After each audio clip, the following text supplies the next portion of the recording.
The clock above the bar read 11 when Vincent Castellano finally pushed his chair back from the long oak table. Outside the windows of Don Marco's, the snow fell in slow, deliberate sheets, the kind of snow Manhattan only saw a few nights each winter. Inside, the air smelled of espresso, cigar smoke, and old wine.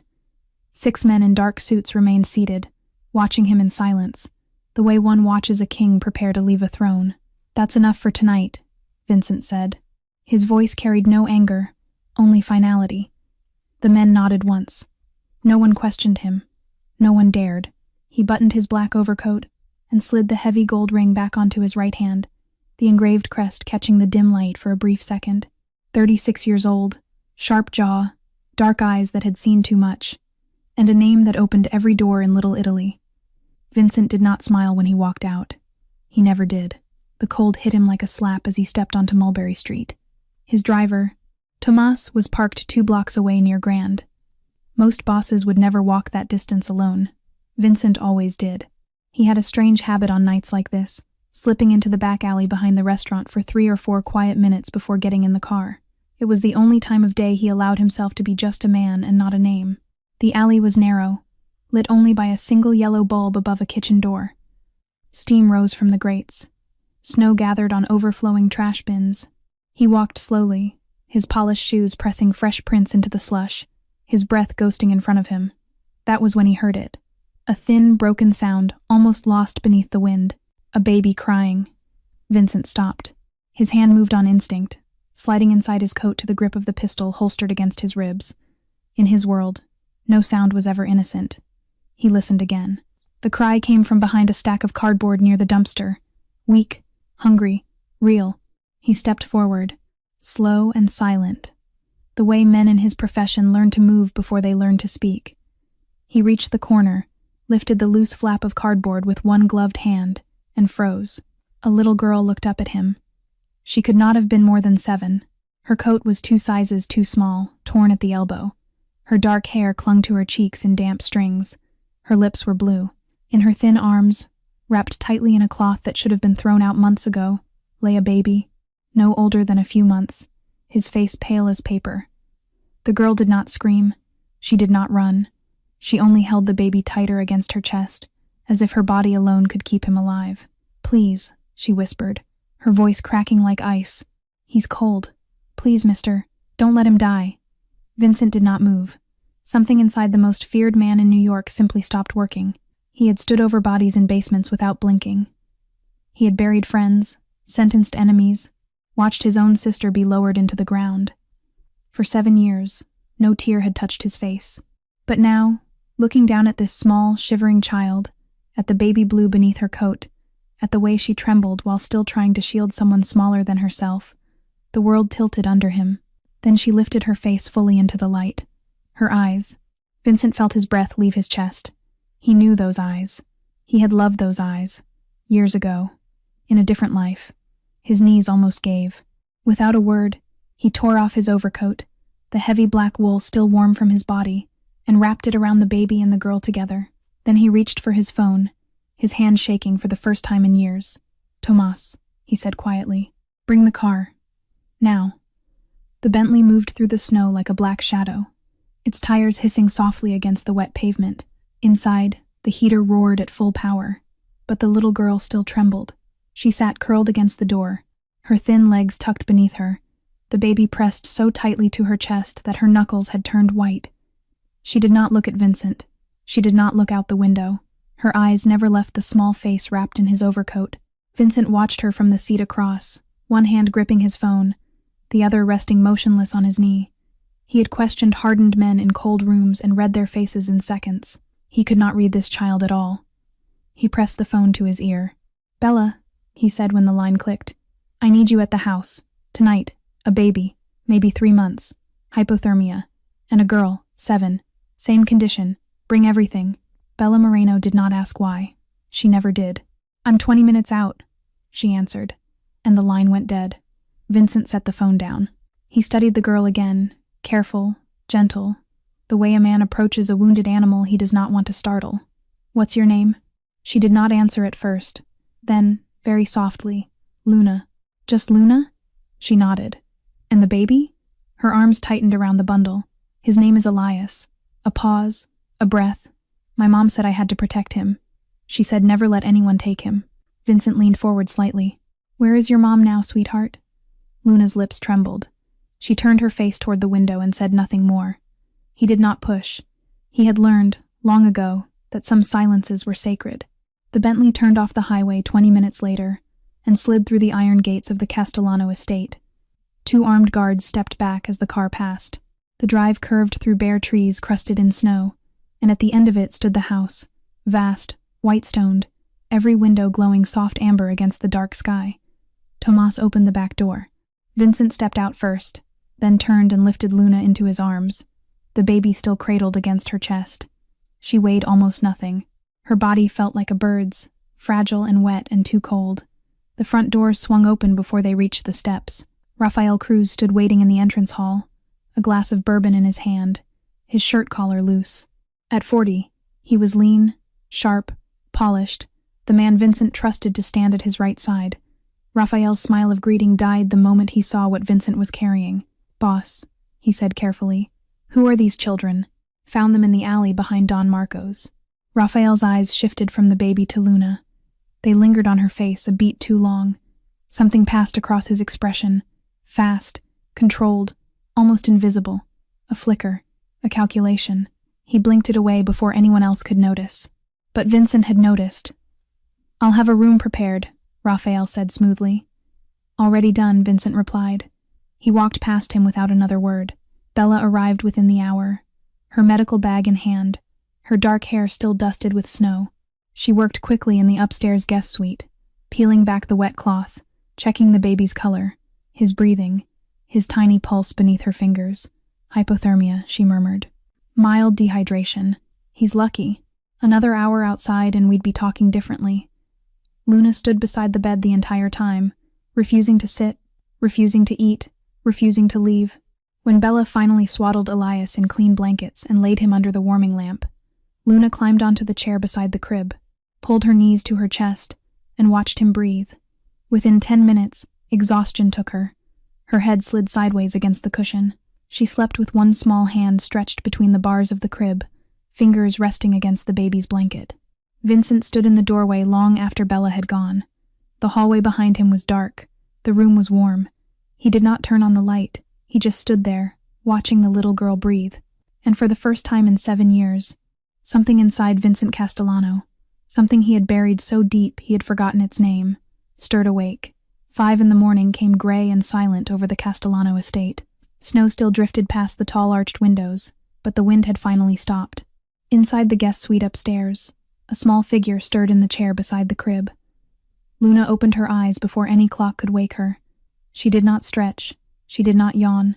She slid off the cushion in one quick, practiced movement, the way a child moves when sleep has never been a luxury, and went straight to the crib. Her thin fingers gripped the wooden rail. She leaned over, listened, watched the rise and fall of Elias's chest, and only when she was certain he was breathing did her shoulders drop a fraction. Then she began to sing. It was barely a song, more like a whisper shaped into a melody, low and old, with words in a language she could not possibly know. The notes drifted into the hallway, slipped under the door of the master suite, and reached the man who had not slept all night. Vincent rose from the leather armchair where he had spent the past 5 hours. He had not closed his eyes once. He moved barefoot down the corridor in his black shirt, drawn forward by something he could not name. When he reached the doorway of the guest suite, he stopped. She was singing in Italian, not the polished Italian of restaurants and operas. The crooked, half-remembered Italian of a child mimicking sounds she had heard a long time ago. A lullaby Vincent knew. A lullaby his mother had once sung to Sophia. A lullaby Sophia had hummed under her breath the day she told him she was pregnant. Vincent gripped the doorframe hard enough that the wood groaned.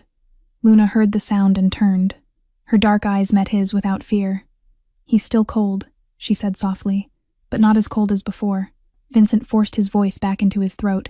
"Are you hungry, Luna?" She hesitated, then nodded, just once. He brought her downstairs to the great kitchen, a long marble room lined with copper pots that had not been used in months. The cook had not yet arrived, so Vincent did it himself. Toast, warm milk, scrambled eggs. He set the plate in front of her and sat across the wide island, watching her without watching her. Luna picked up the fork the way someone picks up a tool they are not sure they are allowed to touch. She ate slowly. She ate carefully, and after a few bites, she stopped, glanced sideways at him, then folded the rest of the toast and the strips of egg into a paper napkin and slipped it into the torn pocket of her dress. Vincent saw. He said nothing for a moment. Then, gently, "You don't have to save it, sweetheart. There's more whenever you want." Luna looked down at the marble. "Just in case," she whispered. He let it go. "Luna," he said. "Do you have a last name?" She thought hard. Her brow furrowed. "Mommy said I shouldn't tell. And your mommy, where is she now?" The girl set her fork down. "She got sick last week. She didn't wake up." Her voice did not break. It was too tired to break. "A man came after. He said he was going to help. He took me to a house with other kids. Then 2 days ago, he gave me Elias. He said, 'Hold him. Don't let anyone see. Don't tell. Just walk.'" Vincent kept his face still. Nothing in that story matched the shape of an accident. What did the man look like? Tall. He had a watch that was too shiny. She paused. "He said someone was going to come find us in the alley.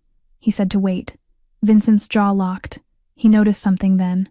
A small lump in the front of her dress, just above her chest. Every few seconds, Luna's hand drifted up to touch it, checking that it was still there, the way other children might check for a stuffed bear. A little notebook, worn leather, tucked away, hidden. He did not ask about it. Not yet. Instead, he stood, walked to the far end of the kitchen, and dialed his lawyer. "Sal," he said quietly, "I need you at the estate today. 2 children, temporary guardianship, quiet, off the record, immediate." He hung up and turned back toward the little girl. She was still sitting on the tall stool, her hand resting protectively on the hidden pocket above her heart. Vincent did not yet know what was inside that notebook, but every instinct he had built over 36 years was already telling him that whatever it was, men were going to die for it. The morning began like any other at the estate, until it did not. Vincent had just set down his second cup of espresso when the first shot cracked the air. It was not the dull thud of distant fireworks. It was the sharp, unmistakable bark of a high-caliber rifle, and it came from beyond the iron gates. He was on his feet before the sound finished traveling across the lawn. A black SUV had crashed through the outer checkpoint. 2 of his guards lay sprawled in the snow, one motionless, the other dragging himself toward cover with one bloody hand. The vehicle skidded sideways across the gravel drive, and from its open windows, gun barrels emerged like teeth. Glass exploded in the front parlor as bullets tore through the bay windows. "Down!" Vincent roared. "Get down!" He reached the staircase in 4 strides. Luna was at the top, frozen on the carpet, Elias clutched against her chest. She was not screaming, she was not crying. She was only staring at the gunfire below the way a soldier stares at a battlefield he has already crossed before. Vincent took the stairs 2 at a time, scooped both children into his arms, and shouldered open the heavy wooden door at the end of the east hall. Behind it lay the safe room, a windowless chamber lined with steel, soundproofed, locked by a 6-digit code his father had chosen the year Vincent turned 12. He set Luna down inside. The baby stirred but did not cry. Luna sat on the floor without being told, her back against the steel wall, the bundle pressed to her chest. Her eyes were dry. That was what frightened him most. A 7-year-old should have been screaming. She was not. "You stay here," Vincent said, kneeling in front of her. "Whatever you hear, you don't move. Understand?" Luna nodded once. He pulled the door closed and heard the lock engage behind him.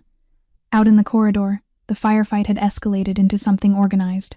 Rafael Cruz was already in the front hall, shirt sleeves rolled, a Glock in each hand, barking orders into the earpiece clipped to his collar. 3 of Vincent's men were stacked behind the marble columns, returning fire in disciplined bursts. Rafael moved with the cold precision of a man who had done this many times before, and he was good at it. Within 90 seconds, both attackers in the SUV slumped against their windows, motionless.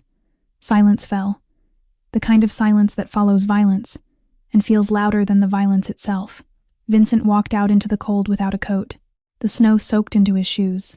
He approached the SUV, nodded once to Tomas, who stood guard with a shotgun, and leaned in to examine the closer body. The man's wrist hung out the open window. On it, a watch, black face, subtle silver markings. And on the underside of the band, almost invisible unless one knew to look, a small engraved insignia, a capital H crossed by 2 thin lines. Hale Industries. Vincent's blood turned to iron. Victor Hale, the biggest of his rivals. A man who laundered hundreds of millions through shell companies and shipping ports, who had spent the last decade quietly buying up corners of the New York underworld. Vincent had not spoken to Victor Hale in 2 years. They had a truce, fragile but functional. A truce did not send killers through your front gate at dawn, and it certainly did not send killers for 2 abandoned children. Raphael appeared at his shoulder, breathing slightly hard, smoke curling from the barrel of his pistol. "Boss," he said. His voice carried the controlled urgency of a man offering a reasonable suggestion. "Send them away. Tonight. The girl, the baby, all of it. Whatever this is, it followed them in. They're a danger to this house." Vincent did not look at him. He looked at the dead man's watch, then at the broken windows, then at the eastern wing where, behind a steel door, a 7-year-old girl was sitting with a baby and not making a sound. "No," Vincent said quietly. "They stay." Raphael's jaw tightened. Just for a second. He covered it well, the way he always did. "As you say, boss." Vincent felt that flicker again, the same one he had seen the night before in the entrance hall. He turned away without answering and walked back into the house. As soon as the door closed behind him, he pulled out his phone, scrolled past every name he was supposed to trust, and stopped on one he had not dialed in almost a year. He pressed call. 3 rings. A rough voice answered. "Marcus," Vincent said. "I need you. Today. Bring everything you have on Victor Hale." Marcus Reed arrived at the estate 2 hours after the bodies were dragged off the gravel. He came in a beat-up Ford that did not match any car already parked at the Castellano house. 45 years old, 6'2", hair turning gray at the temples, eyes the color of cold steel. He walked through the broken front entrance with the calm of a man who had walked into far worse rooms. 20 years in the NYPD had taught him not to flinch at bullet holes. Vincent met him in the study. The 2 men shook hands once, briefly. They had history. Marcus had been a homicide detective until 3 years ago, when an internal investigation into a money laundering ring quietly forced him into early retirement. The ring had a name buried inside it. Hale. Marcus had pushed too hard. The brass had pushed back harder. He left the badge on a desk and never went back. Since then, Vincent had paid him for work no precinct would ever sign off on. "Tell me what happened," Marcus said. Vincent told him. The alley, the girl, the baby, the watch on the dead man's wrist. He did not yet mention the notebook. He wanted Marcus to see her first. They went upstairs together.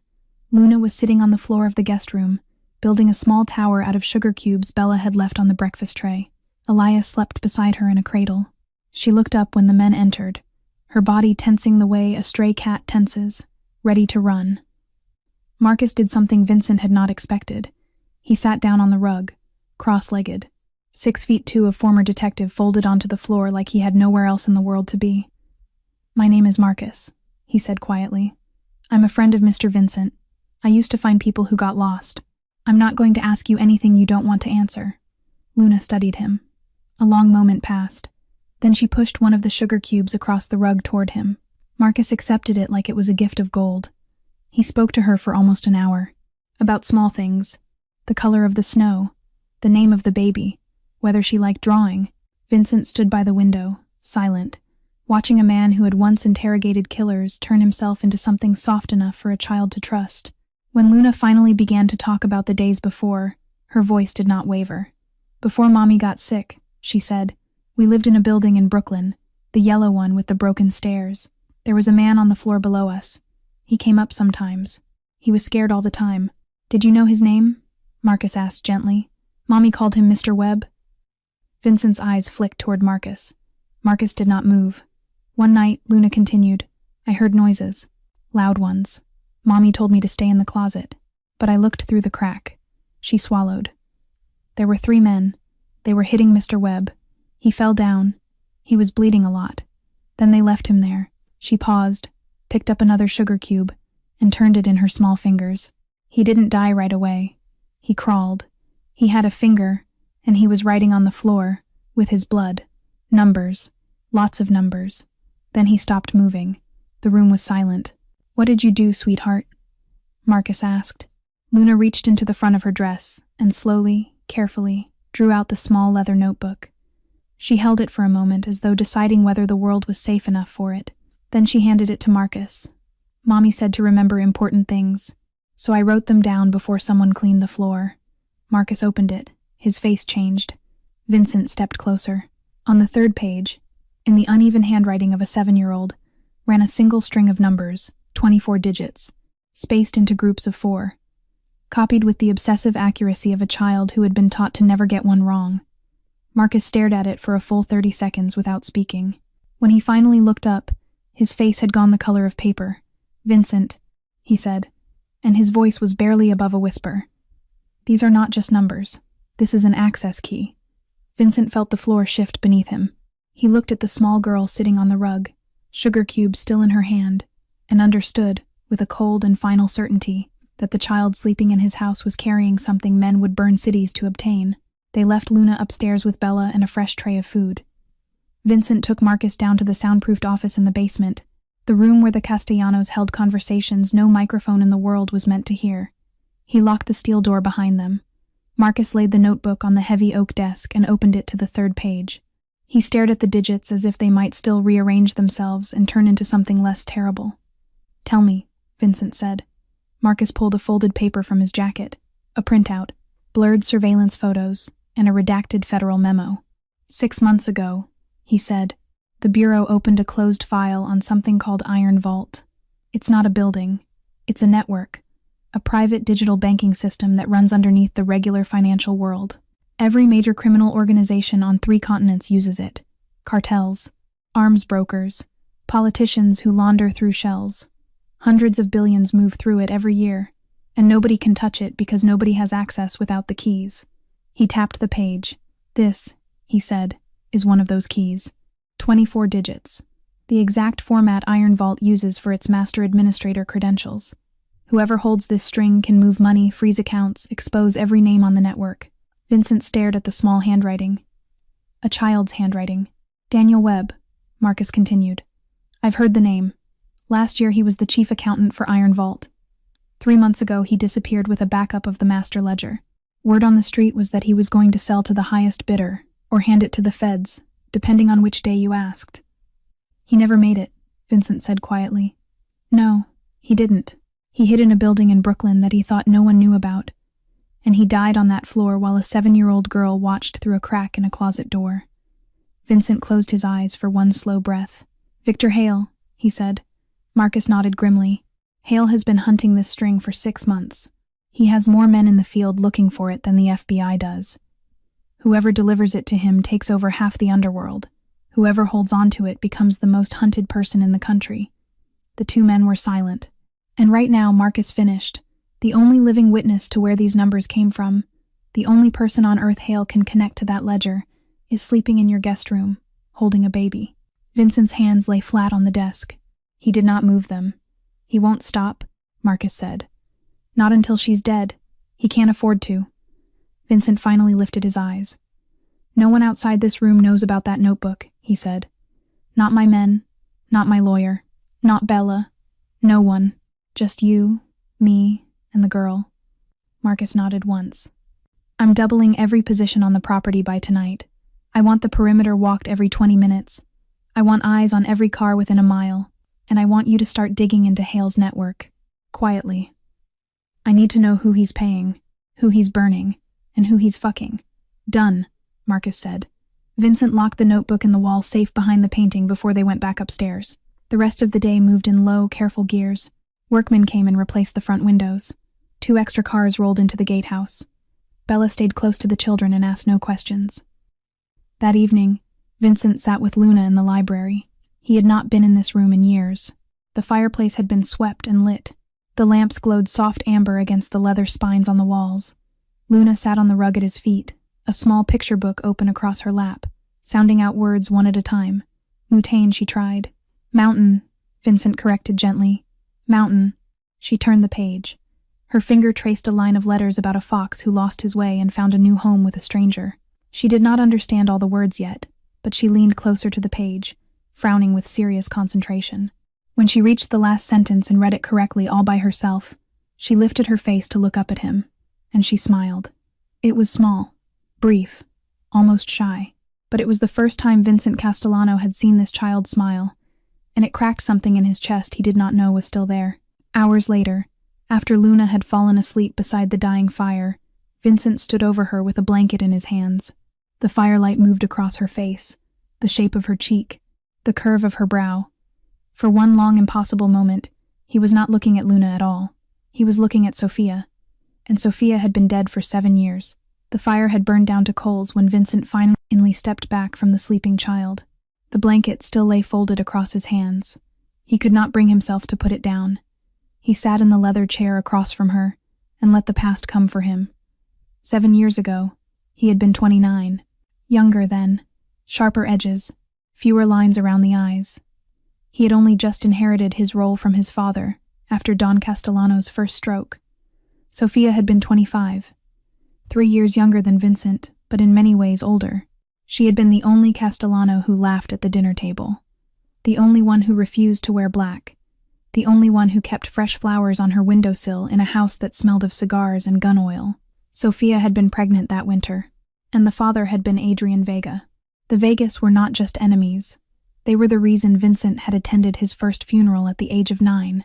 There were rules in this world, written into blood and silence, and Sophia had broken every single one of them by falling in love with that man.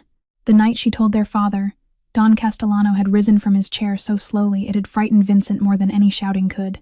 The old man had only said one sentence: "You walk out that door, you don't come back." Sophia had walked out. She did not even pack a bag. She left wearing her coat over her nightdress, one small silver butterfly necklace clasped around her throat, and Vincent had stood at the top of the stairs unable to call her back. He had been the new boss. He had 1,000 men under him, and he had not been able to save his own sister from the rules of his own house. Sophia and Adrian disappeared somewhere into Vermont. They lived quietly. A small house with round windows and a wooden balcony, the kind of house Sophia had drawn in her notebook as a child. She gave birth there in the spring. A girl, Vincent had heard through whispers. He never saw the baby. He never even saw a photograph. 6 months later, Sophia was dead. The official report called it a robbery gone wrong, a car ambushed on a back road outside Burlington. Adrian had taken 3 bullets in the chest. Sophia had taken one through the throat. By the time the police arrived at the scene, the infant had been gone. The car seat sat empty in the back, straps cut clean. Vincent had spent 2 years tearing the country apart looking for that child. Private investigators, bribed clerks, hospitals from Maine to Florida, every adoption agency, every child welfare database he could buy his way into. Nothing. The trail ended at a county road covered in his sister's blood. After 2 years, the search had broken something inside him. He stopped asking. He stopped hoping. He decided the baby was dead, and that someone, somewhere, had buried her in an unmarked grave he would never find. It was the only thing that let him sleep. He had carried that grave inside his chest ever since. He had built walls around it. He had become the cold thing the city now feared. And now, in front of a dying fire, a small girl was breathing softly under a wool blanket 8 feet away from him. Her dark hair was the same shade. Her lashes curved the same way. Her cheek, in the firelight, was the cheek of a sister he had buried in a closed casket because there had been too little left to show. 7 years old. She was exactly the age that Sophia's child would have been. Vincent closed his eyes and forced himself to breathe. It was impossible. The world did not work that way. Coincidence did not arrive in Manhattan alleys wrapped in old cloth. Children did not return from the dead. He was tired. He had not slept in 2 nights. He was a man hunting Victor Hale through a fog of fear and old guilt, and he was seeing what he wanted to see in the face of a hungry stranger. He opened his eyes. Luna stirred in her sleep. Her small hand turned upward on the rug, as if reaching for something only her dreams could see. Vincent stood, walked over, and laid the blanket gently across her shoulders. He told himself, very firmly, that it was a coincidence, but somewhere behind his ribs, in the place where instinct lived and never lied, something very old whispered back that it was not. The next 2 days settled into a fragile, watchful rhythm. The estate had armed men at every window now. Vincent worked from the study with the door open, so he could hear Luna laugh at the small things she discovered. A bowl of fresh strawberries, the weight of a real winter coat that fit her properly, the fact that the bath water in this house came out warm without being boiled first. She was beginning to trust him, not all at once, in small, careful pieces. On the 3rd afternoon, Bella came down from upstairs with a stack of crayons and a sketch pad she had picked up from a shop in town. Luna sat by the tall window of the sunroom, her legs tucked under her, drawing with the quiet intensity of a child who had not held real crayons in a long time. Vincent watched her from across the room. He pretended to read a folder of shipping reports. He turned a page every few minutes for show.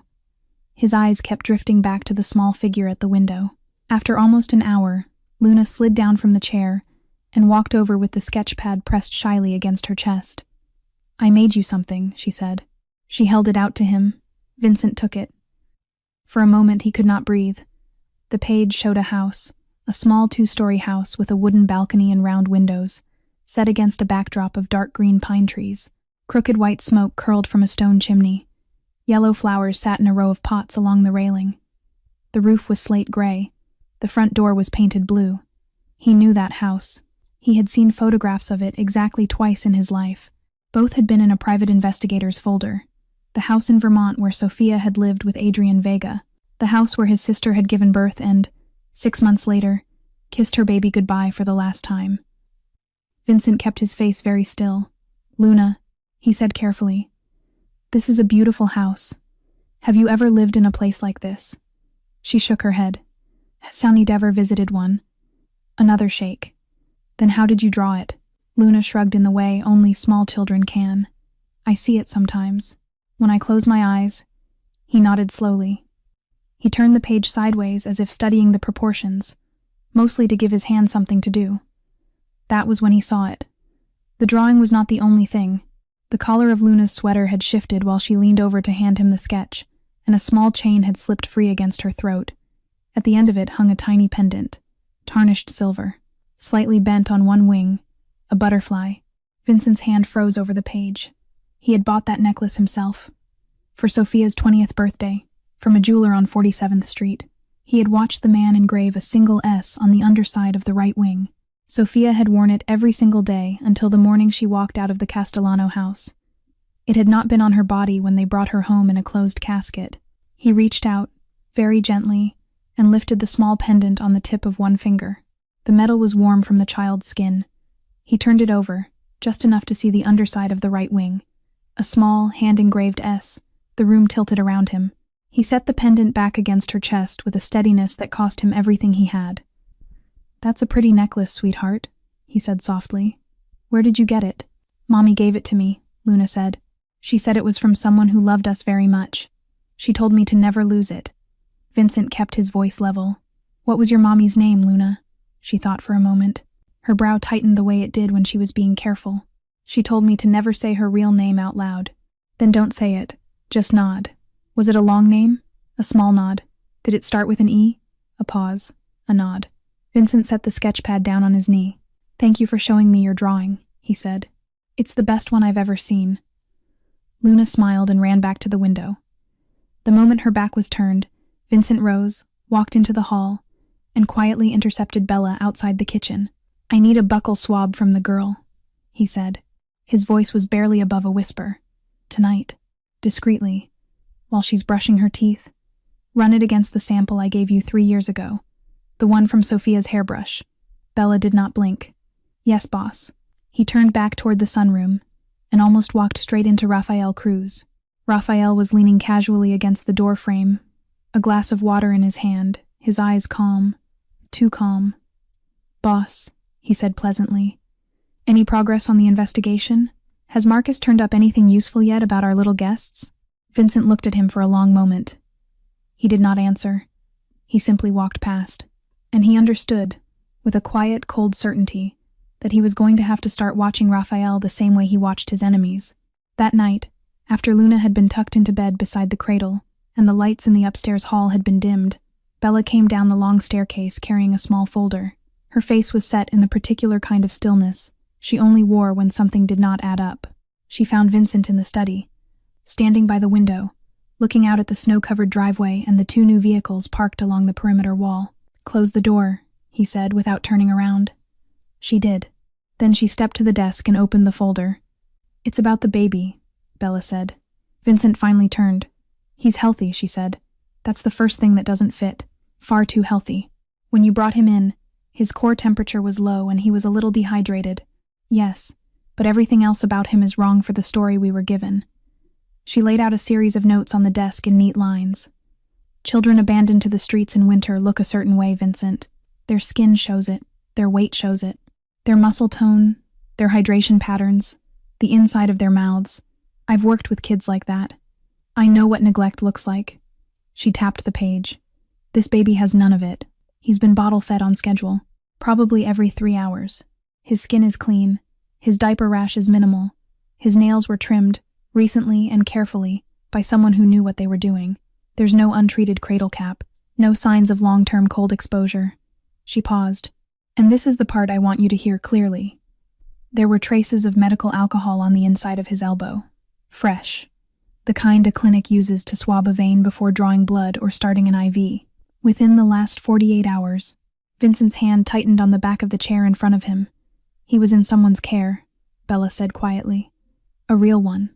Up until just a few hours before you found him in that alley. The room went very still. Vincent stared down at the notes without seeing them. The shape of it formed in his mind in a single, clean piece. He had been looking at it from the wrong angle the entire time. A real abandoned baby would not have lasted long enough to be found alive in those temperatures. But this baby had been cared for, kept warm, kept fed, right up until someone placed him into the arms of a 7-year-old in a Manhattan alley behind a restaurant where Vincent Castellano was known to walk after meetings. The baby had not been left there to be saved. The baby had been left there to anchor Luna in place. A small child alone could run. A small child alone could disappear into the night the way she had disappeared from every search Victor Hale had run. But a child holding a fragile infant could not run. A child holding a baby would stand still in the cold, even if it killed her, because she had been told to protect him. Someone had known Luna. Someone had known exactly what she would do if she were given an infant to care for. Someone had used the only thing more powerful than her instinct for survival, her instinct to protect. And someone had known where Vincent walked at 11 at night. He felt the air in the room thin to nothing. Bella, he said, has anyone else seen these notes? No one. Just me. Burn them. Tonight. And keep checking him. Quietly. I want to know if anything else surfaces. She nodded once and gathered the pages back into the folder. A small voice came from the doorway. Mr. Vincent? Both adults turned. Luna stood there in pajamas 2 sizes too large, her hair sleep-tangled, her bare feet on the cold marble floor. She was watching him with a careful, searching look. Why are you looking at Elias funny when you talk about him? She asked. Vincent crossed to her in 3 long steps. He knelt down, gently, and put one hand on her thin shoulder. It's nothing, sweetheart, he said. His voice was as soft as he knew how to make it. He's perfectly fine, I promise. Luna studied his face the way she always did. Carefully, slowly. She nodded, accepted the answer, and let him guide her back upstairs by the hand. But long after she had fallen asleep again beside the crib, Vincent stood in the dark hallway with one cold realization sitting heavy in his chest. The game had not started in that alley. The game had started long before he ever saw Luna's face. Someone had been moving these pieces toward him for weeks, maybe longer, and they had known he would pick the children up. Before sunrise, Vincent moved them. He told no one in advance. The order to load the cars went out at 4 a.m. 2 black SUVs left through the rear service gate, headlights off until they reached the highway. Tomas drove the lead car.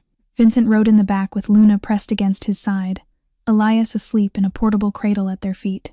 The Hudson Valley safe house sat on 20 acres of pine forest north of Cold Spring. A modest stone lodge, 2 stories, no neighbors within a mile. The Castellanos had owned it under a shell company since before Vincent was born. Only 3 people outside the immediate family knew it existed. Marcus had been told that morning. Bella had been told because she was bringing supplies.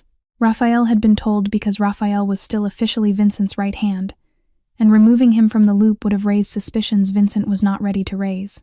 They arrived as the first light touched the trees. Luna walked into the lodge holding Vincent's hand. She did not ask where they were going. She did not ask why. She had stopped asking those questions long before he had met her. Bella had stocked the upstairs bedroom with everything the children needed. Vincent settled them in by lunchtime, walked the perimeter twice himself, and posted 4 men in the woods at staggered points. By nightfall, the house was as locked down as anything he could build on short notice. He thought, foolishly, that they would have one quiet night. He was wrong. It was just past 2 a.m. when the screaming started. Vincent was already half awake, sitting in the armchair across from the children's door, when Luna's voice tore through the silence of the lodge. Not crying, screaming. A high, raw, terrible sound. "Mama, Mama." He was through the door in seconds. She was sitting bolt upright in the bed, eyes wide and unseeing, fists clenched in the sheets. Elias had begun to cry in the cradle beside her. Vincent crossed the room in 2 strides, sat on the edge of the bed, and pulled her into his arms. "You're safe," he said. "You're safe, sweetheart. I'm here." She clung to him as if she were drowning. Her small body shook against his chest. He did not know where the song came from. It rose out of him before he could choose it. The words were Italian, half-remembered from a childhood that felt centuries away. The lullaby his own mother had once sung to Sophia in this same hour of the night when bad dreams came. He sang it low against the top of her head. Halfway through the second verse, Luna went very, very still. She pulled back just enough to look up at him. Her face was wet. Her dark eyes were impossibly wide. "I know that song," she whispered. Vincent's voice failed. "My mommy used to sing it," Luna said. "The same words. Exactly the same." "How do you know my mommy's song?" He could not answer. He held her tighter and pretended he was steady, while every wall inside him quietly collapsed. She fell back asleep against his chest 20 minutes later. He laid her down with shaking hands and stood beside the bed for a long time, just watching her breathe. The first explosion came at 4:17. A flash of orange light from the southern tree line. One of the perimeter men's positions was gone in a single thunderclap. Then the gunfire began. Not the ragged, undisciplined shooting of the first attack at the estate. This was different. Suppressed weapons. Synchronized fire. 5 men, moving in trained formation through the snow. Marcus hit the side door at the same moment Vincent reached the stairs. They had already worked out the angles between them. Vincent took Luna and Elias straight into the cellar, locked them behind the steel inner door, and came back up with a rifle in his hands. The next 8 minutes were teeth and smoke and muzzle flashes between the pines. Marcus moved like the cop he had once been. Vincent moved like the boss he had become. 4 bodies dropped in the snow before the 5th man tried to break west into the woods. Marcus's bullet caught him in the thigh and brought him down screaming. By the time the sun came up, the only sound was a wounded man bleeding into the snow and Tomas binding his hands with zip ties. Vincent crouched beside the survivor and pulled the phone from his jacket pocket. He did not need to crack the password. The screen was still unlocked. The last message sent had gone out at 3:11 in the morning, 4 minutes before the explosion. It read only 6 words. "All in position. Lights out soon." The number it had been sent to had no name attached, just digits. But Vincent recognized the area code. 718, the Bronx. The same exchange that ran through the back rooms and warehouses Rafael Cruz had been frequenting for the last 6 months. Vincent stood up slowly in the cold morning light. He had his first piece of hard evidence. By noon the bodies were gone, the snow was raked clean, and the lodge looked, from the road, as if nothing had happened in the night. Marcus locked himself in the back office with 3 laptops and a stack of paper files he had brought up from a storage unit in Queens. Vincent did not interrupt him. The Castellano men kept the perimeter walking. Bella stayed with Luna upstairs, painting watercolors at the window. Elias slept in his cradle. It was almost 6 in the evening when Marcus knocked once on the office door and stepped into the small library where Vincent was waiting. He set a folder down on the table between them. "You're not going to like any of this," Marcus said. Vincent gestured for him to sit. "Tell me everything." Marcus opened the folder.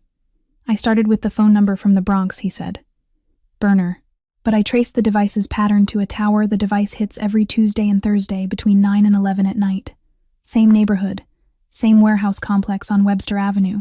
And the man who has run that complex for the last 7 years, under 3 different shell companies, is a contractor named Hector Salas." He paused. "Hector Salas works for Rafael Cruz. Has since 2015. Vincent's face did not move. Marcus turned the page. I went deeper. Rafael's official finances are clean. Too clean. So I pulled every offshore filing I could find that bumps against any of his known aliases. I found something in the Caymans. An account opened 7 years ago, registered under a holding company in Belize that traces back through 3 layers to a name Rafael has used twice on real estate transactions. Marcus pushed a printout across the table. "The account has been receiving steady deposits since the same week your sister died, Vincent. Same week. 6 figures a quarter, every quarter, for 7 years. The original wire came from a corporate channel I have linked, through a separate investigation, to Hale Industries." The whiskey decanter sat on the sideboard. Vincent rose, poured 1 glass, and did not drink it. He just stared at the amber liquid trembling slightly in his hand. "Keep going," he said. "I went back to before he joined your family," Marcus said quietly. "Before Rafael Cruz was your right hand. He ran security for a smaller crew out of Newark. The crew was loosely allied with Adrian Vega." Vincent set the glass down. "He worked for Vega? For almost 3 years. He was on Adrian's personal protection detail when your sister and Adrian first met. He saw her every time she came to that house. Every dinner. Every weekend. He drove her car twice." Marcus took a slow breath.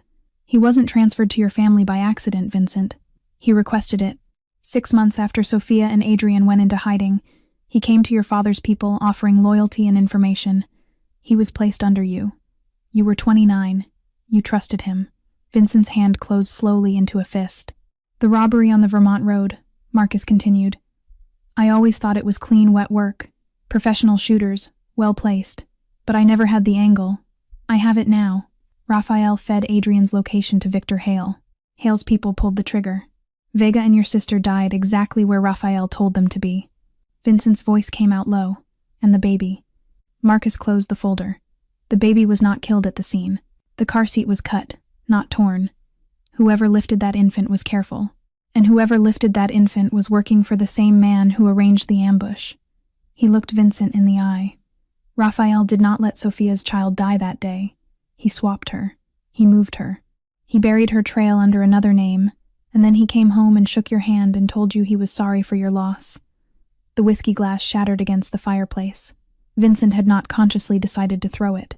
The sound of broken crystal was the first thing that brought him back into his own body. He stood there breathing hard, his shoulders rising and falling, his hands trembling with a rage that had been sleeping inside him for 7 years and had just woken up screaming.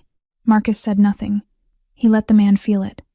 After a long minute, Vincent walked silently out of the library, up the stairs, down the hallway. He pushed open the door of the children's room without making a sound. Luna was asleep on her side. One small hand rested on the wooden rail of Elias's cradle, even in sleep. The silver butterfly pendant had slipped to the side of her throat and caught the soft light from the lamp. Vincent stood in the doorway for a long time. He did not fight it anymore. The thing he had pushed away by the fire 2 nights ago. The thing he had refused to believe in the sunroom when he saw the drawing of his sister's house. The thing his bones had been telling him since the moment he first looked into those eyes in the alley behind Don Marco's. It was not a coincidence. It had never been a coincidence. Luna was Sophia's daughter. Luna was his blood. Bella arrived just before midnight. She had driven up from the city in her own car, alone, with a sealed envelope inside her coat.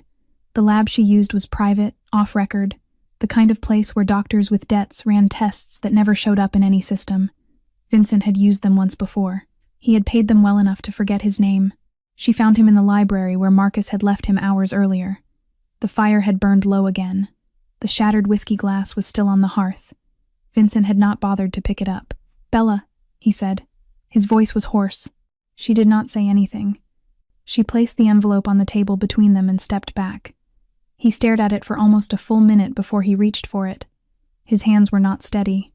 The man who had ordered executions without flinching, who had walked into rival meetings unarmed and walked out alone, could not get his fingers to work properly on a paper seal. He tore it crooked. The single sheet inside slid out and lay flat on the table. Bella spoke softly. "I matched the swab against your sister's sample first, as you asked. The relationship is confirmed at the maternal line, but the percentages came back higher than expected for an aunt and a niece. So I ran the second comparison without telling you. Against your blood draw from last year." Vincent's eyes did not leave the page. "Vincent," Bella said gently, "she is not your niece." He read the line under his finger. Probability of paternity, 99.98%. The room went silent in a way silence rarely was. Even the fire seemed to stop crackling. Even the wind outside the lodge windows held its breath. Bella stepped closer, just enough to put a hand on his shoulder. "Luna is your daughter." The word landed somewhere very far below his ribs and stayed there. He did not move. He did not breathe. He stared at the paper and felt the past 8 years rearrange themselves around him, like furniture being shoved across a floor by invisible hands. 8 years ago. A small jazz club in the West Village. A singer with dark hair and a voice that could stop a room.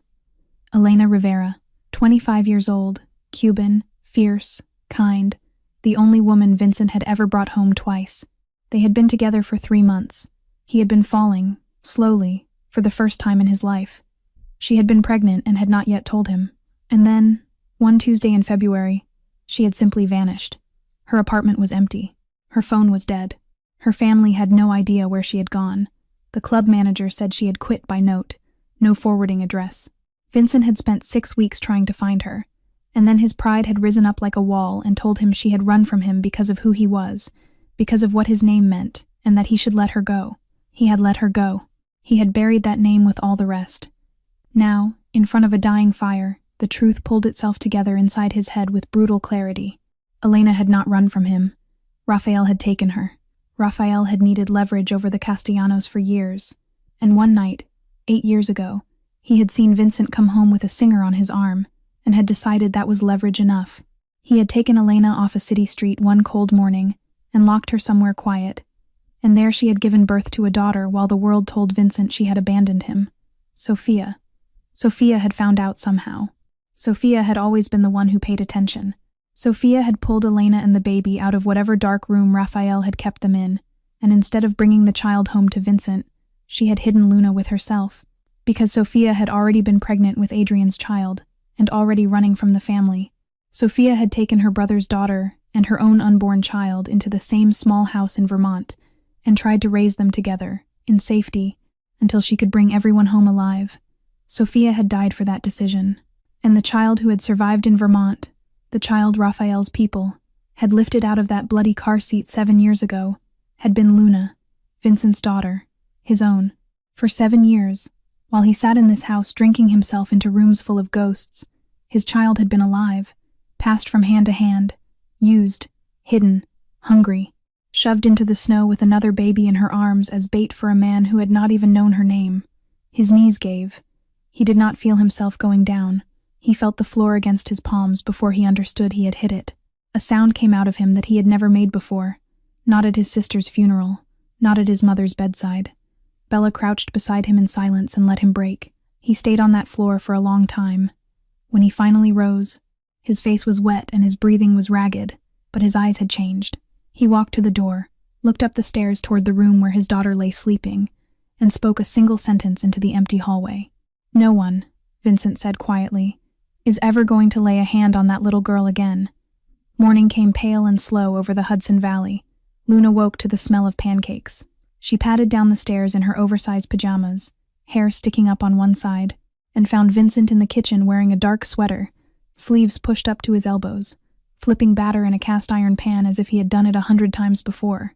He had not. He had gotten up at 6, asked Bella how, and practiced quietly until the first 3 came out edible. He turned when he heard her on the bottom step. "Good morning, sweetheart." She blinked at him. Something in his face was different today, softer. The cold edges that had always lived just behind his eyes had been set aside, like a coat hung up at the door. "You made breakfast?" she said carefully. "I tried to. We'll find out together." She climbed onto the stool at the island, and he set a plate in front of her. 3 small pancakes, blueberries arranged in the shape of a smile, a cup of warm milk on the side. Luna stared at the plate. Then she stared at him. "Did you make the face on purpose?" "Yes." A small giggle escaped her before she could catch it. It was not loud. It was not long. But it was a real laugh, the first one this lodge had ever heard, and it landed in Vincent's chest like something he had been waiting a lifetime to feel. He sat across from her with his own coffee and watched her eat. "Luna," he said after a while, "do you know how to make a paper airplane?" She shook her head, mouth full. "Then today I'm going to teach you." He pulled a stack of plain white paper from the drawer behind him. He had asked Bella to leave it there last night. He took the top sheet, folded it in half, then again, and showed her each crease one slow movement at a time. His hands remembered.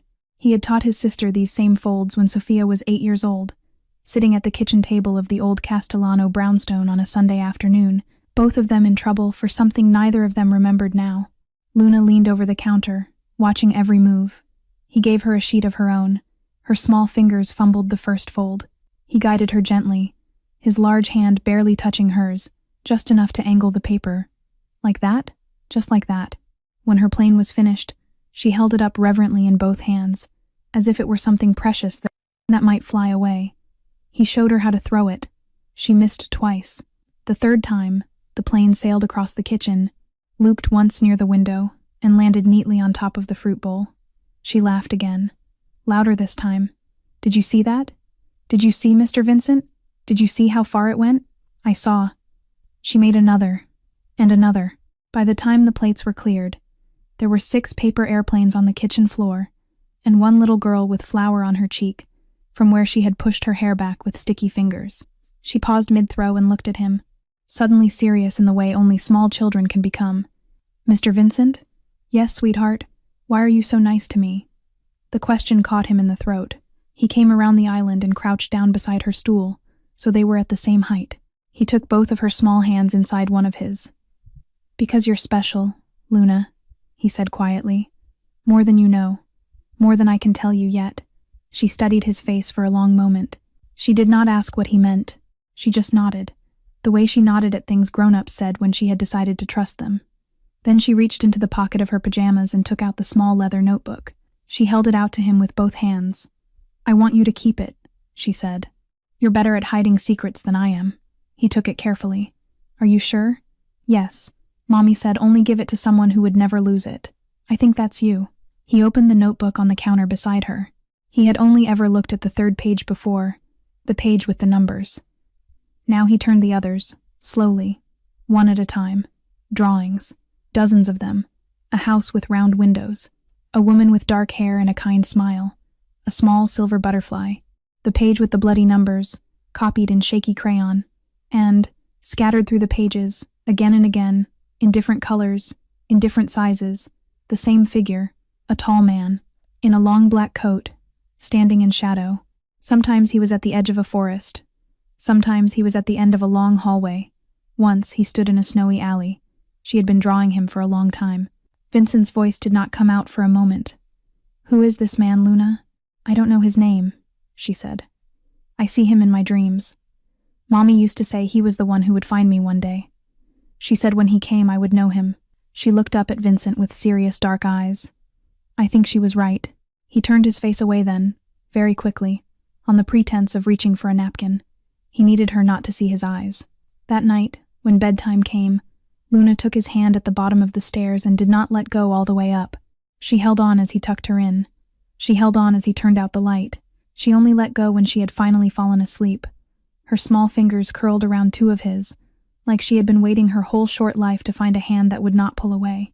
The next morning, Vincent moved them again, but this time east instead of north. He took Luna and Elias to the old Castellano brownstone in Brooklyn Heights, the original family house, the one his grandfather had bought in 1952 with cash he never explained. It was the most heavily guarded property the family owned. It was also the only place left in this world where his father still lived. Don Castellano had not left that house in almost 2 years. Bella came with them. Marcus drove the second car. Raphael was deliberately not informed.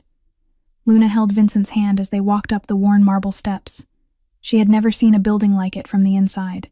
High ceilings, dark wood paneling, oil paintings of men she did not recognize, the smell of cigars that had been smoked there 50 winters ago and somehow lingered in the curtains.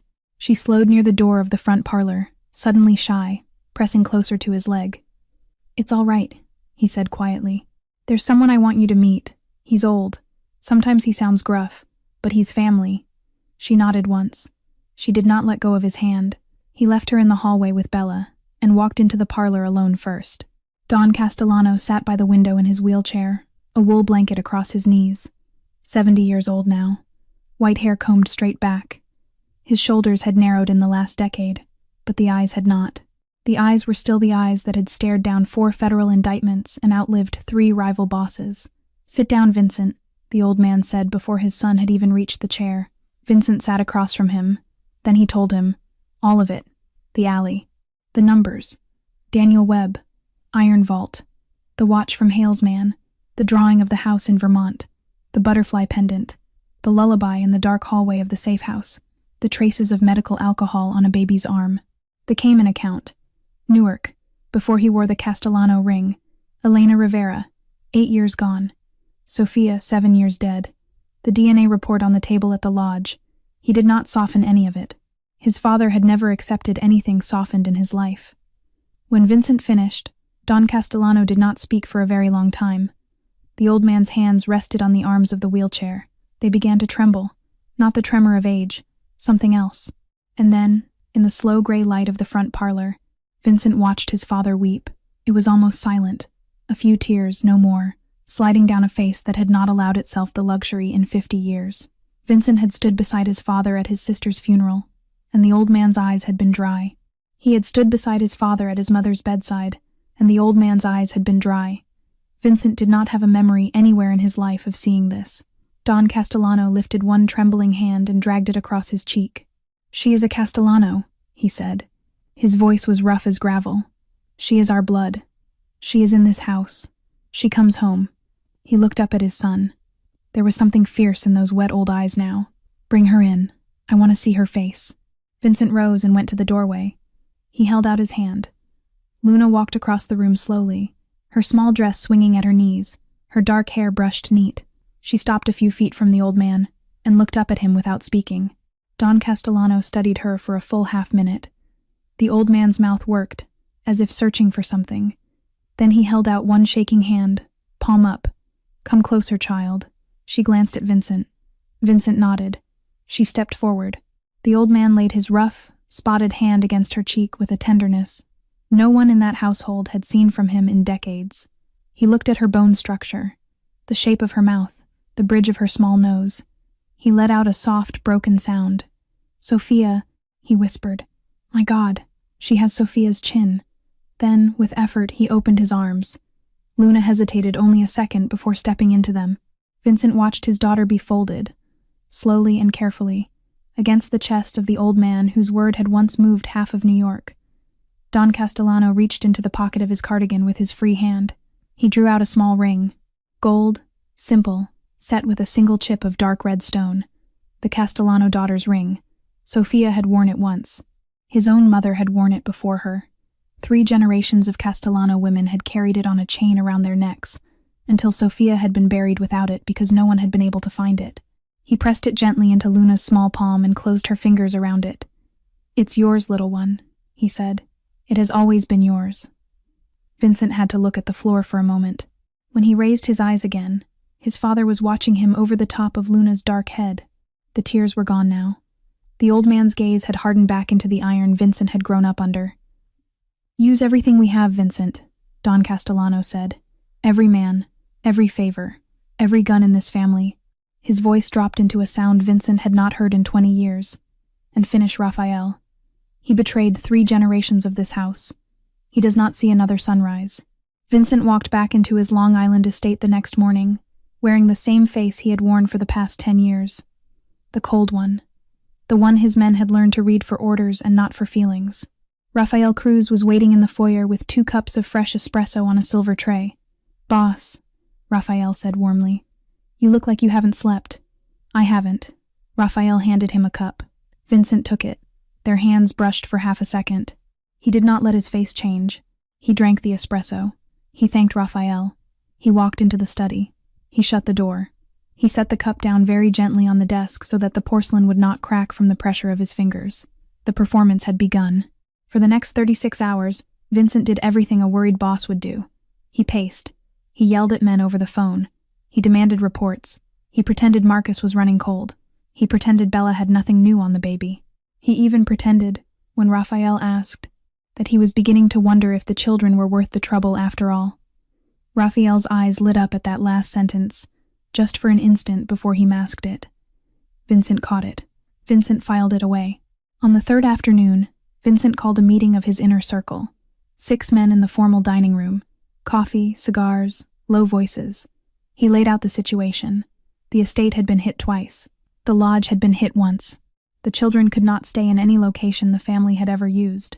He told them he had decided to move Luna and Elias one final time, to a property no one in the family had touched in over a decade. Then he gave them each a different destination. To his head of security, he named a safe house in upstate New York. To his accountant, he named a property in northern New Jersey. To his second cousin, he named an apartment in Queens. To Tomas, he named a cabin in the Berkshires. To his lawyer, he named a hotel suite in Manhattan. To Raphael, alone, in the privacy of the study afterward, he named a small house outside Hartford, Connecticut. He showed Raphael the address on a printed map. He even said, with just the right edge of nervous trust, Friday night, after midnight. I'll bring her myself. Only you know. Raphael nodded gravely. Of course, boss. No one hears it from me. Vincent put a hand on his shoulder. You're the only one I trust with this, Raphael. The lie tasted like rust on his tongue. Raphael did not notice.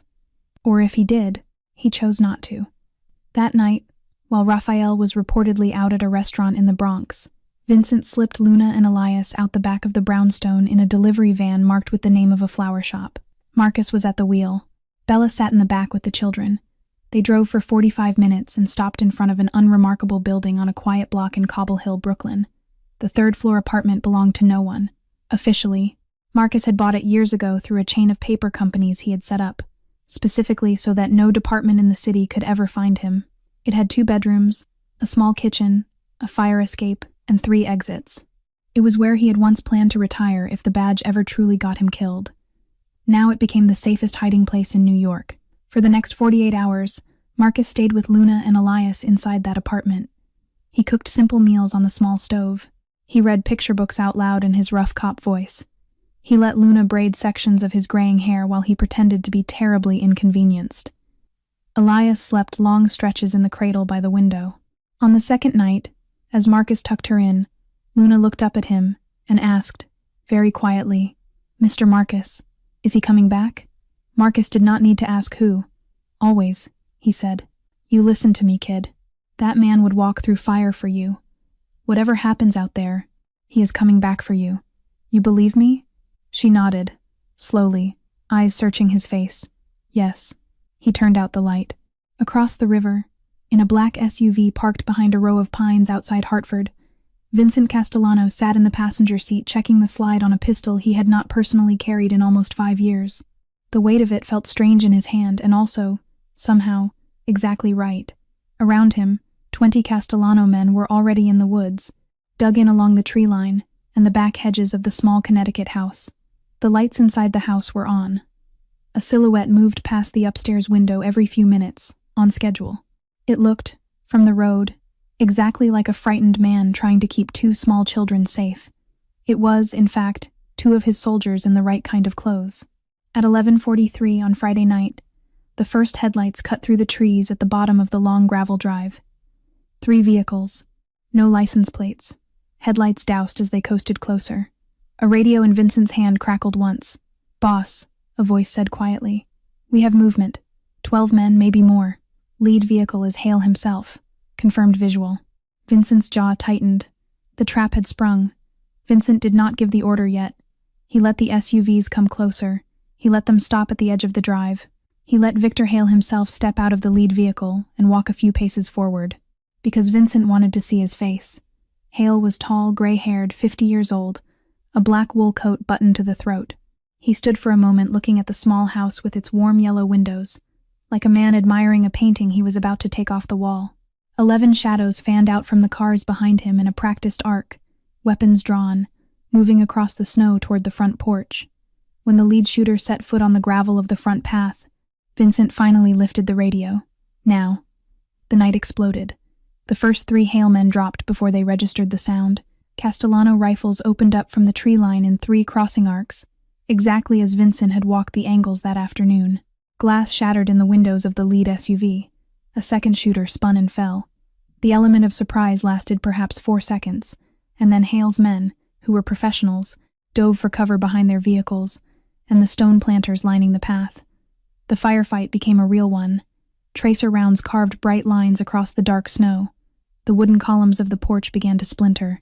Vincent moved out of the tree line in a low crouch, pistol up, his men advancing in pairs on either side of him. Tomas covered his right. A young soldier named Gennaro covered his left. They worked their way along the hedge while bullets tore the air above their heads. In the woods to the west, Victor Hale was shouting orders. He was beginning to understand. The house was wrong. Too quiet. Too still. The shadows moving past the upstairs window should have panicked by now. The truth landed on him in a single brutal moment. There were no children in this house. There had never been children in this house. He turned on his heel, his eyes wild with rage, and roared into the trees. Raphael, you son of a bitch. You set me up. The name carried across the clearing. Vincent heard it from his crouch behind the hedge. He had been waiting to hear it. A figure stepped out from behind the second SUV. It was not one of Hale's expected shooters. It was not a face Hale had counted in his column. Raphael Cruz stood in the snow, with a long-barreled pistol in his hand, his coat collar turned up against the wind, his expression utterly calm. He had been riding with Hale's strike team. He had not come to support Vincent. He had not come to support Hale either. He had come for himself. Vincent stared at him through a gap in the hedge and felt something inside his chest go very cold and very clear.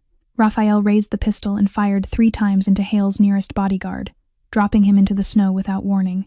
Hale spun toward him in shock, drawing his own weapon. Raphael pivoted and drove the second SUV between them as cover, then sprinted across the open ground toward the house, weaving between Castellano fire and Hale fire, as if he had memorized exactly where every shooter stood, because he had. He had set up both teams. He had given Vincent the location. He had given Hale the location. He had brought the 2 strongest men who could threaten his rise to power into the same patch of frozen forest, and now he intended to walk out of the trees as the only one left standing. Vincent understood it all in less time than it took to breathe. He came up out of the hedge and ran for the house. A round caught one of the porch lanterns. Sparks rained down onto the dry wreath hanging on the front door. Within seconds, flame licked up the wooden frame and crawled hungrily into the eaves. The fake home Vincent had staged so carefully was beginning to burn. Raphael was already inside. Vincent kicked the side door open and entered after him, weapon raised. Smoke was beginning to roll across the ceiling. The lights flickered. He moved through the kitchen, past the staged dining room, into the wide front parlor where the fire was already chewing at the curtains. Raphael was waiting for him. The 2 men stood 20 feet apart in a room full of growing heat and yellow light. "You knew," Raphael said quietly. His voice was almost amused. "When did you know?" "Long enough," Vincent answered. They fired at the same instant.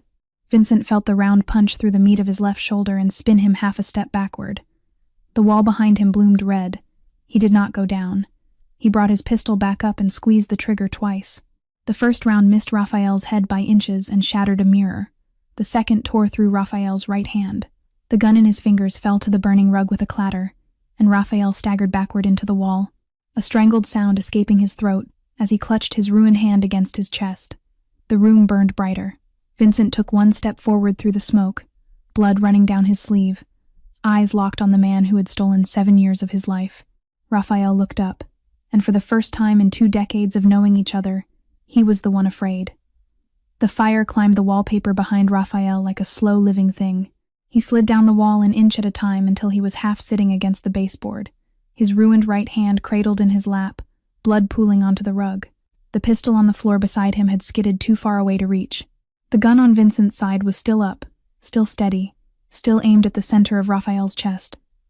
Raphael laughed. It was a thin, bitter sound, more breath than voice. "Look at you," he said. "Look at how steady that hand is. The boss again. The animal again." He tilted his head against the wall, smoke curling above him. "I almost forgot what you looked like before that little girl made you soft." Vincent did not move. "Why?" he said. The single word came out low, scraped raw at the edges. 20 years, Raphael. You were my brother. You stood at my mother's grave. You sat at my father's table. Tell me why." Raphael's lips pulled back into something that was not quite a smile. "Because of Sophia." The name hit Vincent in the chest like another bullet. "I loved her," Raphael said. "Long before that Finocchio, Adrian Vega, ever touched her. When I was 25 and she was 19, I asked her once, just once, in the garden behind the Brooklyn house, and she laughed at me, Vincent. Not cruelly. That was the worst part. She laughed kindly, like I was a little boy who had brought her a flower he had picked from a sidewalk crack. She said I was sweet and that I was not for her." His good hand pressed down harder on the wound. His face was going gray. "I waited. I told myself she would change her mind. I served your father. I served your house. I wore your colors. And then she ran off with our enemy. With Vega, the man whose people had killed my cousin in 78. She gave him what she would not give me." His voice rose. She let him put a child inside her. He coughed, a spray of red on his coat. "So when Hale came to me," Raphael said, "and offered me money to give up where Vega was hiding, I did not even hesitate. I told him. I gave him the road. I gave him the time. I let it happen. Vincent's jaw locked. Sophia was not supposed to be in that car, Raphael said quietly. Hale's men were sloppy. They saw her, they panicked, they shot. I did not order that part. He coughed again. But I will not pretend I cried about it. And Elena, Vincent said. His voice barely sounded like his own. Raphael's eyes lit with something almost proud. That was mine, he said. That was elegant. I watched you fall in love with that singer for 3 months. 3 months. The Vincent Castellano I knew did not fall in love. I knew what it meant before you did. I knew the weight of a child of yours would change the family line. So I took her, Vincent. I lifted her off the corner of Bleecker and Sullivan one Tuesday morning at 5 a.m. She fought. She fought hard. I respected her for it. He smiled. I kept her in a basement in Yonkers for 7 months. She had your daughter on a metal cot. I let her keep the baby. I needed leverage, not a corpse. Vincent's hand began to shake on the grip of the pistol. And Sophia found out, he said. Sophia found out, Raphael agreed. I do not know how. Your sister was always cleverer than any of us gave her credit for. She came in the night and took them. She took your woman and your child and disappeared with Vega into Vermont. Hid them with her own pregnancy. Tried to raise both children together until she could bring them home to you safely. His smile faded into something darker. I could not let that stand. If your daughter ever reached you, my account in the Caymans dried up. My place in your house dried up. Everything I had built dried up. He shrugged with one shoulder.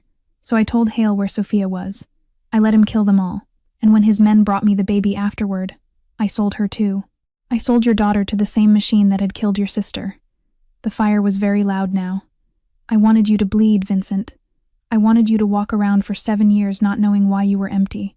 I wanted you to look at every little girl on the street and never see her. Raphael's voice cracked, finally. I wanted you to hurt the way I hurt the day. Sophia laughed at me. Vincent looked down at him. He did not speak. There were no words left that mattered. He squeezed the trigger. The shot was clean. Raphael's head jerked once against the wall and stilled. His mouth was still curved in that small, vicious smile when his eyes went empty.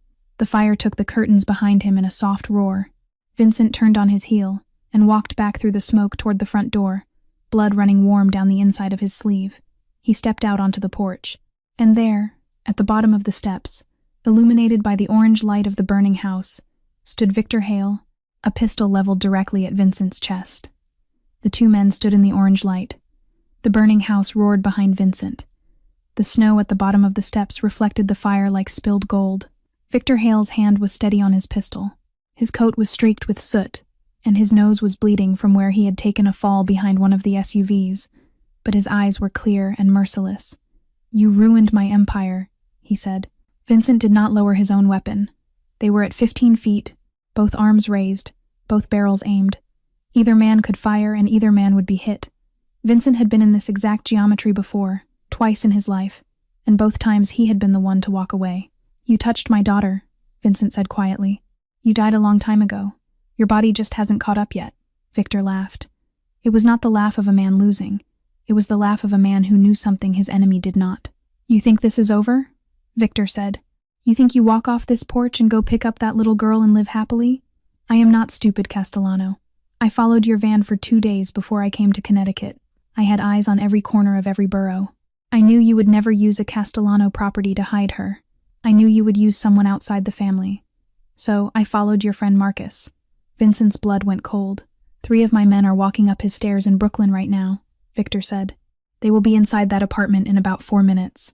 So even if you put me in the snow tonight, you lose anyway. Your child dies tonight. Your bloodline ends tonight. And the last thing you will see in this life is the body of a 7-year-old girl. Vincent's left hand moved before his face could betray a single thing. He keyed the radio clip to his collar with 2 fast taps. The signal Marcus would recognize. Code red. Apartment compromised. Get Luna out. Across the river, in the small Cobble Hill apartment, Marcus's earpiece chirped twice. He was on his feet in 1 second.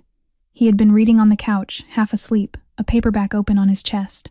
The double chirp meant exactly what he had drilled himself never to forget. He moved without making a sound. Luna was in the back bedroom with Elias, both of them already in pajamas. Marcus crossed the small living room in 3 strides, slipped into the bedroom, and crouched beside her bed. Sweetheart, he whispered. Wake up, quietly. Her eyes opened instantly. She did not ask why. The fear of the past weeks had taught her how to wake. "You take Elias," Marcus said. "You take him into the closet. You sit at the back. You pull the coats over you both. You do not come out no matter what you hear until I say your name. Not Mr. Vincent's name. Mine. Marcus. Do you understand? Yes. Go." She lifted Elias from the cradle in her thin arms and slipped into the closet without a sound. Marcus drew the pistol from the small of his back, switched off the lamp, and stepped into the dark hallway just as the apartment door splintered. 3 men came through fast. Black tactical gear, suppressed weapons, trained. The first man caught Marcus's first round in the throat and went down hard against the wall. The second and third dove behind the kitchen island, returning fire. A round caught the picture frame above Marcus's shoulder. Another grazed his thigh. He felt the burn of it, ignored it, swung wide around the corner of the hallway, and dropped the second shooter with 2 rounds to the chest. The third was the worst of them. Older, calmer. He came up firing. Marcus took one in the side, just below the rib, before he put 2 rounds through the man's forehead at 6 feet. The third body hit the floor. Then there was silence in the apartment, except for the smoke alarm Marcus had not realized was screaming and the distant wail of sirens beginning to crawl up the block. Marcus slid down against the wall with one hand clamped over the wound at his side, breathing hard. "Luna," he called. "It's me. Marcus. Stay where you are. I'm coming." In Connecticut, on the porch of a burning house, Victor Hale's smile faltered when Vincent did not flinch. "You're already too late," Vincent said. Marcus heard the warning. "Your men are dead in that apartment by now. You bet your empire on a 4-minute window and you lost it." Victor's eyes flared with the recognition of a man who had finally understood the size of his miscalculation. He fired. The round slammed into Vincent's right thigh and the leg buckled under him, sending him down onto one knee on the wooden steps. The world went white for a half-second with pain. He fired back from the kneel, 2-handed, before Victor could adjust his aim. The shot was perfect. Victor Hale staggered backward. He looked down once at the dark spreading bloom in the center of his coat, directly over his heart, with an expression that was less anger than mild surprise. Then his knees gave and he fell sideways into the snow. He did not get up. Vincent dragged himself the rest of the way down the porch steps, with one arm clamped against his leg. Smoke rolled across the gravel above him. His own men were running toward him from the trees now, but he did not see them. He fumbled in his coat with bloody fingers and pulled out his phone. He stabbed at the screen until the call connected. "Marcus," he gasped into it. "Marcus, tell me.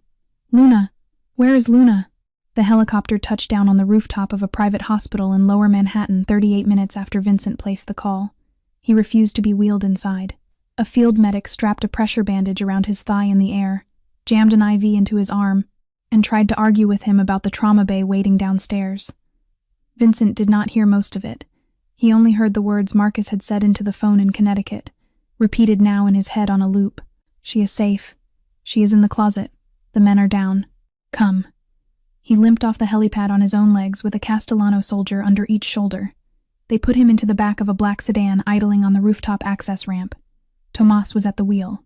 They drove across the Brooklyn Bridge in a car that ignored every red light it met. The block in Cobble Hill was already cordoned off when they arrived, but only by Castellano men. Marcus had called the right people. The real police would not be there for another 20 minutes. Vincent half walked, half was carried up the 3 flights of stairs, his shoe filled with blood. He did not feel it. He pushed the apartment door open with his good shoulder. Marcus was on the couch. His shirt was open. A field dressing was tied around his side, and another wrapped his thigh. His face was pale, his lips were dry, but his eyes were clear and his pistol still lay across his lap. 3 covered bodies lined the kitchen floor behind him. "She's okay," Marcus rasped before Vincent could speak. "She's okay. She has not come out yet.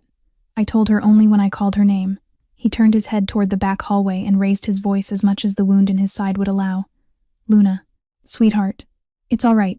You can come out now. Marcus says it's all right." For a long second, nothing. Then a small sound from the bedroom. The closet door creaked open. She stepped into the hallway in her pajamas. Her hair was full of dust from the back of the closet shelf. There was a smudge of something on her cheek. Ilias was in her arms, awake, blinking, but somehow not crying. Her eyes were enormous in her small white face. She saw the man standing in the living room doorway. The blood on his sleeve, the blood on his pant leg, the dressing taped to his shoulder, the way his weight was leaned hard onto the doorframe because the leg under him would not hold him up alone. For 1 second, she did not move. Then she was running. "Mr. Vincent!" She did not stop when she reached him. She crashed into his good leg the way only a child can crash into someone she has been waiting to see, careful only of the baby in her arms. Vincent went down to one knee against the doorframe, so they were the same height. He pulled her in with his good arm and held her against his chest for the first time as the man who knew exactly who she was. She felt smaller than he remembered. She felt warm. She felt real. Bella appeared at his shoulder a moment later and gently lifted Elias from Luna's arms, murmuring something soft, carrying the baby into the kitchen so the little girl could have her hands free. Luna pulled back, just enough to look at him. Her eyes traveled over his shoulder. She lifted one small hand, very carefully, and laid it flat against the bandage there, as if she could feel through cloth and tape and gauze the hurt underneath. "You're hurt," she whispered. "It's nothing, sweetheart. I'm okay. It's all over. All of it? All of it. The bad men are not coming anymore." She studied his face for a long moment with that careful, searching look she always had. Then she leaned forward and rested her forehead against his. He closed his eyes. "It was now or it was never." "Luna," he said, "I have to tell you something. Something very important. I should have told you days ago, but I needed to be sure, and then I was afraid." She did not pull back. She just nodded slightly against his forehead. "I am not your Mr. Vincent," he said. "I am not your uncle, not your friend, not the man who found you in an alley." He took a breath. His voice nearly broke. "I am your father, Luna, your real father, your blood." She did not gasp, she did not pull away, she did not cry. She was quiet for a very long time, and he could hear his own heart counting the seconds against her cheek. When she finally spoke, her voice was small but steady. "I know." He opened his eyes. "You know?" She nodded slowly. "The mommy in my dream told me, the one with the dark hair. She kept saying he is coming. She kept saying you will know him when he comes." She tilted her head up to look at him. "I knew you in the alley. I just didn't know how to say it." His vision blurred. He could not stop it this time. He did not even try. She lifted both her small arms and put them around his neck. She held on tight, tighter than her thin little body should have been able to. And against his ear, in a voice he had spent 7 years not knowing he was waiting for, she whispered the word that broke him and built him back up at the same time. "Dad." 6 months passed. Winter let go of New York the way it always did, slowly, one warm afternoon at a time, until one morning in late April the cherry trees along the drive of the Castellano estate burst into pink overnight, and the windows that had been shuttered against snow now stood open to a soft, sweet wind off the bay. The house sounded different now. It had taken Vincent a long time to understand what the difference was. He realized one Sunday afternoon, standing at the kitchen window with a wooden spoon in his hand, that the difference was laughter, children's laughter, the kind that did not stop, that climbed up the marble staircase and slid down the banister and rolled out through the open French doors into the garden. Luna was 8 years old now. She had grown almost 2 inches in those 6 months. Her cheeks were full. Her hair was longer. Her shoes fit. She was running barefoot through the new grass in a yellow dress while a small, wobbling boy in tiny denim overalls toddled after her, arms outstretched, falling on his bottom every few steps and laughing every time he fell. Elias had taken his first steps 3 weeks earlier. The investigation had finally closed his file. He had been a true orphan all along. His mother, an unidentified woman who had died in a clinic across the river. His existence stolen and used by men who had needed only a small, warm bundle to put into a little girl's arms. Vincent had signed the adoption papers on a Tuesday afternoon in March. Elias was a Castellano now, in name and in law and in every way that mattered. On the porch, in his old wicker rocker, Don Castellano sat with a wool blanket across his knees and watched his great-grandchildren chase each other across the lawn. He did not say much these days. He did not need to. The look on his face was enough. He had outlived enemies, partners, and 2 wives, and now in the soft April sun he was outliving his own grief. Inside the kitchen, Vincent stirred a pot of marinara that had been simmering for almost 3 hours. Bella stood beside him, pulling a tray of fresh basil bread from the oven. They had not announced anything. They had not made it loud. But sometime during those long winter weeks of healing, between her changing his shoulder bandage and him reading bedtime stories aloud to a little girl who had refused to sleep alone for almost a month, the quiet thing between them had stopped being quiet. She nudged him gently with her hip. He smiled. He smiled often now. It still surprised people who had known him before. The doorbell rang at 4 o'clock. Marcus Reed stood on the front steps in a button-down shirt that was almost certainly new, a small wrapped package in one hand, and a slight limp in the leg that had taken the round in Brooklyn. He had healed slower than Vincent had. He was almost 50. Bullets reminded a man of that. "Uncle Marcus," Luna shouted from the lawn. She crossed the grass in a streak of yellow and crashed into him with her arms wide. He grunted theatrically and lifted her off the ground. "Bigger every week, kid. You brought me something. Maybe." He set her down and handed her the small package. She tore the paper carefully, the way she opened everything now, savoring the moment. Inside was a brand new notebook, real leather cover, soft cream pages, bound by hand, a small silver pen tucked into a loop on the side. "It's so I can keep writing things down," she said, looking up at him. "That's right." Marcus crouched a little, slowly, with the wince of a man who still had stitches healing. "But this time, sweetheart, you write down the good things, the funny ones, the happy ones. You already wrote down enough of the other kind. From now on, you only fill these pages with the parts of life worth remembering."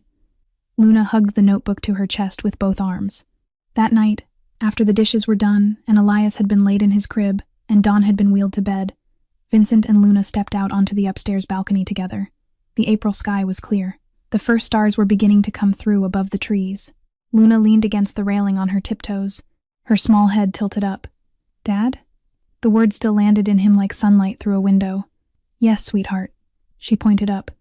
"Are those Mommy Sophia and Mommy Elena up there?" He came up behind her and wrapped his arms around her shoulders.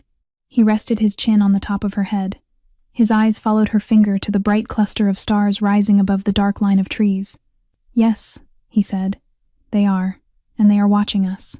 And I think they are smiling." She was quiet for a moment. Her small hand found his where it rested on her shoulder, and she held it there. "Dad," she said softly, "I'm not cold anymore. Elias isn't cold anymore. We're a family now." Vincent closed his eyes. For 7 years, he had not been able to sleep without seeing his sister's face on the back of his eyelids. For 8 years, he had carried the empty silhouette of a woman he had once loved and lost. For 36 years, he had defined himself by what he could take and what he could hold by force. For the first time in any of those years, standing on that balcony with his daughter's small hand inside his own, Vincent Castellano felt something he did not recognize at first, because it had been a stranger to him for so long. Peace. Real, quiet peace. There are children who find us in the darkest alleys of our lives, not by accident, but because an invisible thread of fate was never truly broken. Vincent Castellano, the most feared name in the city of New York, finally understood that real power does not live in guns or in gold or in the silence of frightened men. Real power lives in the small word, "Dad," whispered for the first time by a 7-year-old girl who carries the eyes of someone he once loved, in a world he had stopped believing could still surprise him. This story is a reminder that the people we are meant to love are not always the people we plan for. Sometimes love walks into our life through a torn coat and a borrowed name. Sometimes the family we are searching for has been searching for us too, in alleys and shelters and dreams. And sometimes the coldest hearts thaw not because of grand events, but because of one small hand reaching upward and asking only to be kept warm. Hold the people you love a little tighter tonight. Be gentle with the children around you, the ones who cross your path even briefly, because you never know what storm they have walked through to get to your doorway. And if life has given you a second chance the way it gave Vincent his, do not waste it. Hold it the way he held his daughter on that balcony, with both arms, without apology. If this story moved you, please take a moment to like this video and subscribe to our channel. It truly helps us keep telling stories like this one.